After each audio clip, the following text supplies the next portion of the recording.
Best class setup for the KN57 is going to be an ELO sight, hybrid mags, rapid fire along with stock, and I like to use ComSec device with flak jacket, dexterity, and dead silence.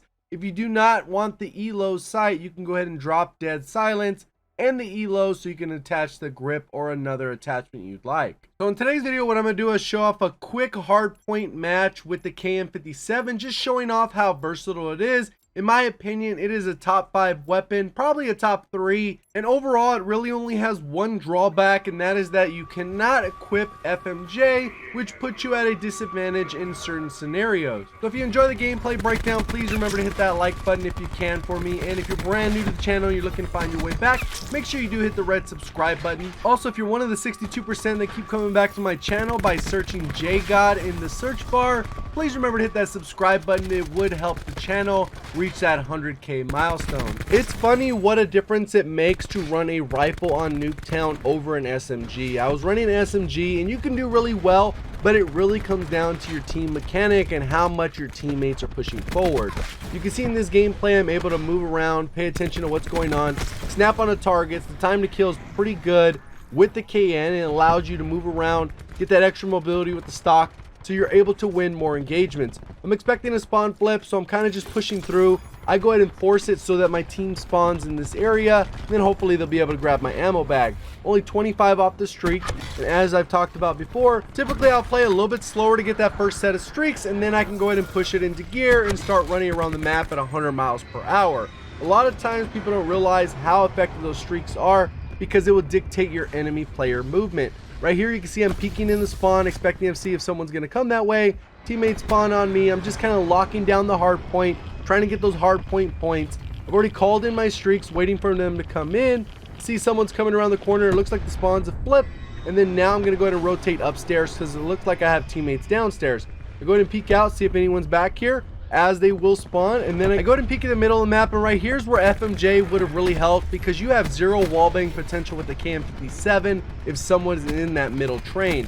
Go ahead and come back down, take that guy out, and right now I'm starting to focus on getting that next rotation, so I'm going to move up. My strike team is positioned in a really great area, and with those aerial streaks it makes it very difficult for the enemy to do anything. So I'm pushing up the spawn, going to take the next guy out, and at the end of the day what I'm really trying to get is some easy kills, and that's what you're going to do. You're going to go ahead and peek, pre-aim certain areas. If I know someone's in this particular area, I'm going to wait it out. I heard the spawn beacon, I go ahead and take that guy out, take out the next, and I know there's another one, so I take him out. The spawn beacon is one of the worst things that you could have in the game, especially if you're not using it correctly. The guy literally put it out in the open. I could have been flooded a little bit quicker, but for the most part I was able to handle that situation, and I already have my next set of streaks. So right there we're pretty much able to lock down the spawns for this particular hill. I go ahead and push out, I take this guy out, and then pretty much I'm going to serve as a gatekeeper for the middle of the map since all the enemies want to come from this side. So pretty much I was trying to call in additional streaks to see if anyone call in. It looks like the spawns are kind of wonky right now because some are spawning in the back of the other area. So I go ahead and rotate back to see if I can help out my teammates. I go ahead and land a couple shots there, come through, take that guy out, and then I'm rotating back through to see if I can get any additional kills. Guys sitting in the corner, teammates were able to team shoot, take that guy out, come around, and then they're all focused on that front door, and then I'm going ahead and repositioning myself. And I can see that there's a couple enemies obviously in the hard point, so as they come out I'm only expecting one, but I'm able to take out both. So right here I know that the enemies are heavily spawning in this area, so what I'm doing is just trying to post up, see if I can get an easy kill as they try to run up to the window, and then try and really position myself in a better spot once it comes time. Guy came through, I was able to take him out, I jump out, try to land a couple shots there, and then now I'm gonna lock down this area. People should be flooding through. I got another set of streaks, just kind of waiting it out, and then if anyone is in a bad spot I'm going to be able to get easy kills. This guy ends up coming up, he ends up taking me out with the M16. He was able to double burst me really quickly, and that ended up killing me. You can see there's 2 deaths back to back, kind of because of bad spawn. I don't know why I spawned right in the middle of the map considering the back spawn is open, but at the end of the day that stuff happens. So you can see we're still sitting on the hard point and pushing aggressively to get into the spawn, see if I can get any kills. There is a guy back there, I take him out. I know there's another one coming up in the building, so I'm going and just positioning myself, seeing if I can take him out.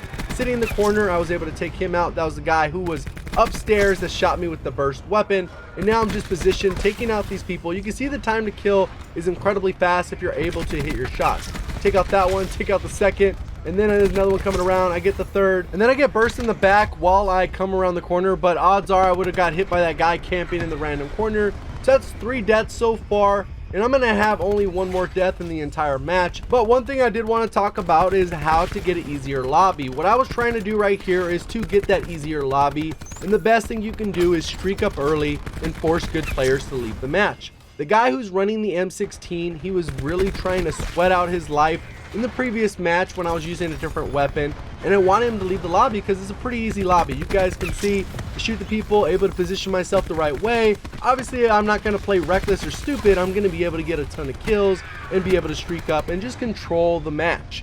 And what I was trying to do is get rid of this guy from the lobby. End up dying to him again with the M16. So all 4 of my deaths for the entire match have been from that M16 player. So I really thought they would have left at this point just because the sheer number of streaks and the dominance of the match. I wanted to just steamroll them. And at the end of this match, they ended up leaving. Not within the match, but once we got back to the lobby. And then the next match was a little bit easier. The next match was still easier and then easier. And that's really what you want to be able to accomplish.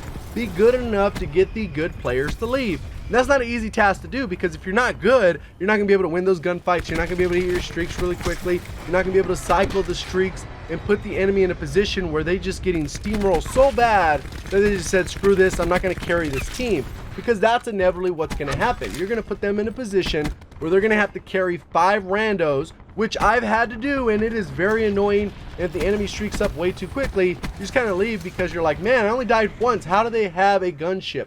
It just doesn't make sense. So I know there's a few people that'll say, well, that's dumb. Why do you want to go against easier players? That's how I'm enjoying the game. I'm just steamrolling the lobby. I had to go through good players to get the easy lobby I wanted. And if you're like, hey, you know what? I never get lobbies like that. Well, if you can't find the potato, you're probably the potato. So if you work on the different skills of the map awareness, looking at the mini-map, having the accuracy with the recoil management, and choosing the right weapons for the right engagements, you should be able to improve and be able to take over lobbies.